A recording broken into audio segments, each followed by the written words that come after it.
the next frontier there by my colleague Philip Keitani.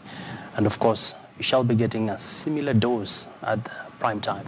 Well, talking matters agribusiness, I want to bring in Kamau Kuria, who is the Chief Executive Officer for Kenya Markets Trust. And they released a new study that just looks at the animal feeds. And we want to discuss this. And animal feeds is a big issue for farmers because this is what determines productivity. What were some of the key highlights of the report? Well, a couple of the key things we found out was one, that the quality of feed was quite wanting. Because we didn't have proper quality control along a lot of the industry, and also the quality of ingredient supply inputs was also very variable. Mm-hmm. So this, of course, had adverse effects on quality. We also found that a lot of the ingredient suppliers are running essentially do not have physical locations. Mm-hmm. So they connect suppliers with the millers, with the manufacturers, but you find they don't have physical premises. Mm-hmm. And in fact tracking them was quite a challenge. We also have challenges in terms of a very long supply chain before the animal feed gets to farmers.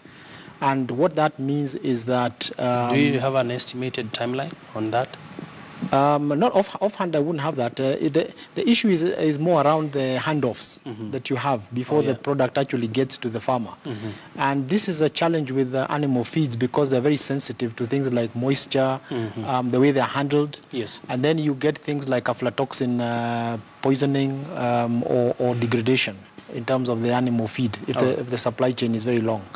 So that was an issue. Mm-hmm. The other issue was a huge proliferation of very small-scale producers. And this, of course, again led to quality issues and also underutilization of capacity in the industry. So costs then become quite high. Yes. So there's quality and then also cost issues mm-hmm. That we have as big issues in the industry. So what are some of the top recommendations moving forward to be able to correct this imperfect market dynamic? There are a couple of recommendations we had. One is the regulators, for example, the Kenya Bureau of Standards, which has a very good technical capacity, but which faces challenges in terms of enforcement. Should disseminate more information to manufacturers, especially the smaller manufacturers, because KEBS can help the smaller manufacturers a lot in terms of improving their quality, because they provide those services in terms of assisting manufacturers to improve at domestic quality. level. Yeah, correct. Yes, mm-hmm. Yes. So that was a significant recommendation. The other thing is around a lot of our ingredients come from either neighboring countries or are imported into the country. And the core ingredients in animal feed production are maize and wheat, which of course are the same foods that human beings eat. Mm-hmm. So there's competition. If you have a situation like we've had of drought, of course the human being gets preference and then your animal feed production goes down. So that the recommendation there would be around diversifying the products that are used. So, for example, moving to products like cassava, sorghum, which also tend to be more climate change resistant. All right. So, moving to those kind of products, and also in terms of I would say the concentration of production, which is a lot around central Kenya and Nairobi and its environs, to try and move it out a little out to the other parts of the country. All right. Yes. Interesting. And perhaps as we wrap it up, looking at the bigger picture, once we are able to address these challenges, what impact will it have if we adopt these recommendations?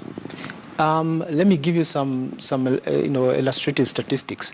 Our average dairy farmer production per cow per day is about 5 to 8 liters. If you go to a country like Israel, which is almost the world leader, you're talking about 27 on average, 27 liters per cow per day. The UK produces around 20 liters per day.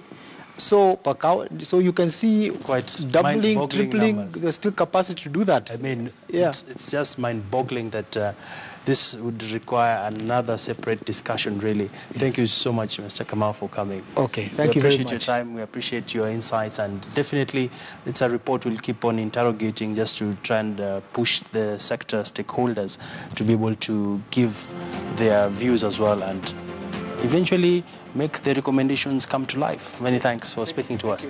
Well, that's where we want to close off the program. It has been a pleasure bringing you the day's business in perspective.